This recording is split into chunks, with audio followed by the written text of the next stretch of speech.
నువ్వు నాకు కొడుకు అవుతావా అన్నారు. అంటే సనత్కుమారుడు అన్నాడు, నీకే కొడుకునవుతానన్నాడు. అంటే పార్వతీదేవి అంది, ఏమిటి ఆ కేంత దీర్ఘం ఇస్తున్నావు? నీకే కొడుకునవుతానంటా ఏంటి? నీకే కొడుకునంటే నాకూ కొడుకువే అంది. అదొక్కటి అడక్కమ్మా అన్నాడు. అదేమయ్యా, అదేమిటి నీలాంటి కొడుకు పుడుతుంటే నా కడుపున పుట్టకపోవడం ఏమిటి?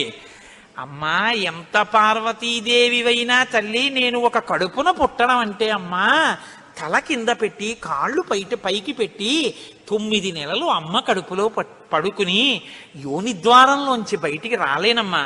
శివకుమారుడిగా పుడతాను, నీకు కుమారుణ్ణే తప్ప అమ్మ నీ కడుపున మాత్రం పుట్టనన్నాడు. అంటే ఆవిడ చిన్నబుచ్చుకుంది. అయ్యయ్యో, నేను కూడా కలిసి అడగకపోవడం వల్ల వచ్చింది. కానీ నా కోరిక నువ్వు ఇంకొకలా తీర్చాలంది ఆవిడ. ఎలా తీర్చనమ్మా అని అడిగారు. నేను ఒకానొకప్పుడు పరమశివుడు భస్మాసురుడి గురించి